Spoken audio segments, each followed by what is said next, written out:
And I have not lost faith. I'm not in despair.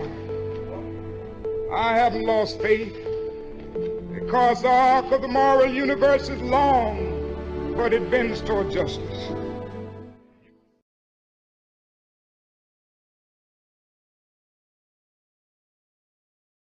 Gender is something that's often misunderstood because we think about it in a binary.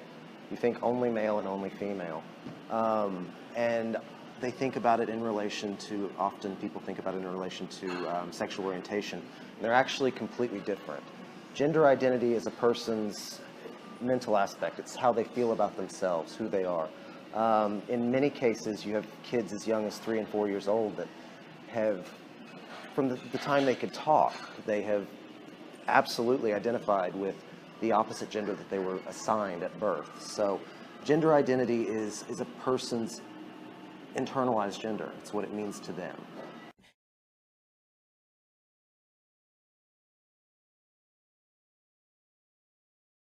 The biggest misconception is that the LGBT community are somehow different or outside of mainstream society. And at the end of the day, people say things like gay marriage and same-sex marriage, but it's marriage. It's two people that go to their house and they pay their bills and they walk their dog and they raise their kids, and they don't want to get fired for that. The transgender community, people just don't understand who these folks are. The bisexual community, it's the same thing. They get put into boxes, and I could speak for an hour about the problems people have in that. But it's basically, the misconception is this othering, that there's some sort of counterculture going on, when it's simply people want to be recognized as who they are and live their lives. My name is Mia Macy, and I was originally born in Phoenix, Arizona. And one of my first memories, probably 3 or 4 years old, I knew that I was supposed to be a little girl. So I remember every birthday, just that was what I asked for. And I didn't live in an environment that was really socially acceptable. So I went the other way. I was going to be Superboy. I was going to do everything to just suppress that feeling. And so playing sports or hanging out with guys. And then when I turned 18, I thought, then I'd go in the military. I got out of the military and I went back and started school and testing to be a police officer, and then worked my way up as a detective, and then went into public affairs, and then eventually to the computer forensics.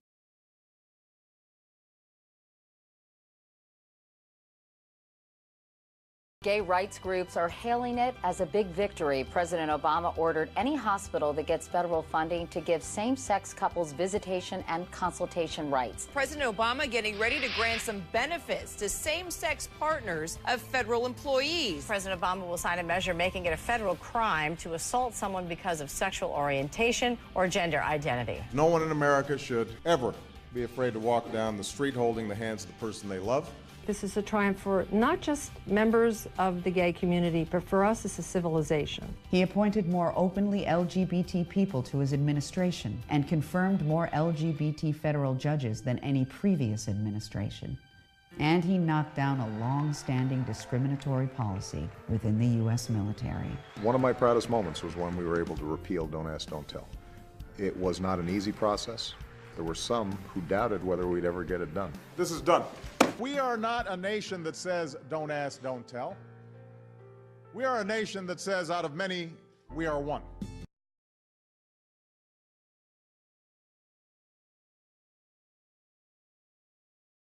36 states, gender identity is not covered as an enumerated class for protection from employment discrimination. And in 29 states, sexual orientation is not covered in that way. Since the United States Congress introduced the Employment Non-Discrimination Act for the first time in 1977, and it's been introduced in every session since then, and it has failed every single time. So I think a major problem is that if you ask, in polling, you ask the general public if they think a person can be fired for being gay or lesbian, they'll say absolutely not, that's against the law. 80% of people think this is already against the law, but in 29 states for sexual orientation and 36 states for gender identity, you can still legally fire somebody simply for getting married. In Oklahoma, we had marriage equality become the law 3 weeks ago, and one of the biggest concerns people had was that they could go say I do one day and get fired the next day for that because it was a public record. My name is Ashlyn Johnson, and I'm currently a social justice advocate in D.C. So about 7 years ago, I started working for an employer in the South, one of the most progressive cities in the South, Atlanta. When I decided to work for this employer, I saw they had a non-discrimination policy. So I felt comfortable applying for the job and taking the job. Everything was going well. I got great reviews. And then one day my employer went on my computer. I guess she probably pieced things together with my partner, and she discovered that I was gay. And once she did, everything pretty much changed the employment situation.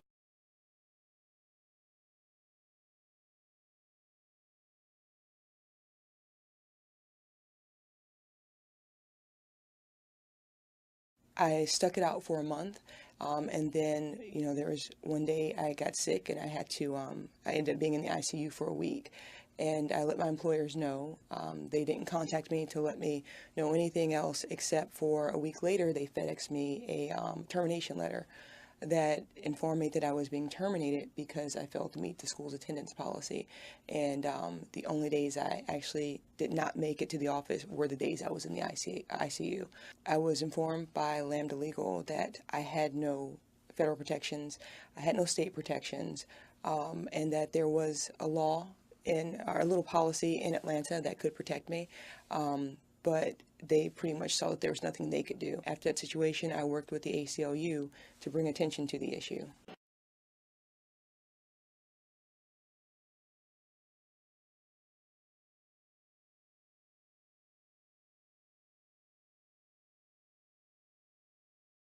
Within 72 hours, I was notified that the position was no longer available. And like everyone in the world, I was watching the federal budget fail. It looked like government was going to shut down. They had sent me, she said that she had lost all the positions. She wasn't going to be able to fill any of them. Sorry about that, but you lost your job.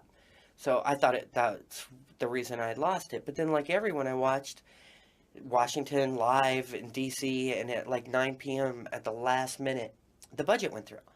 So I was all excited. And then, so the next following Monday, I called her and said, okay, I'm ready to start. And she wouldn't answer my calls. They wouldn't answer my phone calls. They wouldn't answer my emails. They wouldn't answer anything. So I went into panic mode, started looking for work, started looking for a job. Went to the Transgender Law Center, though, because different employers that were interviewing me were like, you should talk to somebody about this. So I went to TLC, and we just started an initial inquiry. And what we found was that they did, in fact, didn't kill the positions. They actually kept the positions. But they hired somebody that was unqualified. They'd never been in the military, never been police, never been trained. And subsequently, they also came to me and said, you might have a legitimate complaint, but unfortunately, because you're transgender, it's not covered as a complaint.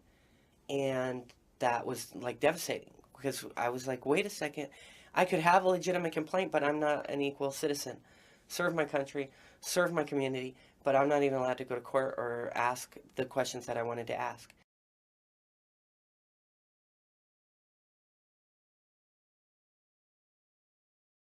Plenty of people in the gay community have reported some type of discrimination in the workplace. A recent study shows 15 to 43% of them have reported being passed over for a promotion or fired for their orientation, receiving negative performance evaluations, being verbally or physically abused at work, or having their workspace vandalized. I've had a few different people contact me saying that they've been fired because of being gay. So they were wondering what they could do about it, and right now there's not anything they can do. That started the Employment Non-Discrimination Act in the Senate. With a vote of 64 to 32, the bill passed. I think federal protection is needed. I mean, INDA is extremely important. I actually thought I had federal protection, and I think that's the case with a lot of, not just LGBT people, but just with people in general. That I remember thinking when she's like, I don't want you in my office anymore. Like, I don't agree with your lifestyle. Just thinking, fine, bring it, like, that's totally fine. I will sue you. And then finding out that there was nothing I can do, it surprised me. I think a lot of times people look at policies, internal policies, and they feel that that's enough. But it took that experience for me to realize that policies don't mean anything unless someone's willing to enforce them. Like, you can write as much as you want on paper, but if no one's willing to do anything about it and you can't back it up, it doesn't matter.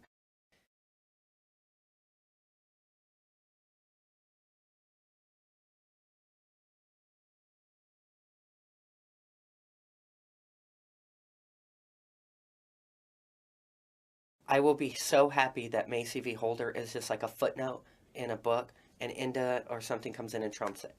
And it's going to take reports like this. It's going to take the work of all these groups getting this on a national level. We need a universal process that just encompasses us, protects us, and lets us live and be productive people in the society.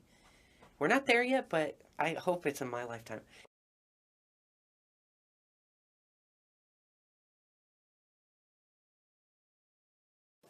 First of all, you would listen.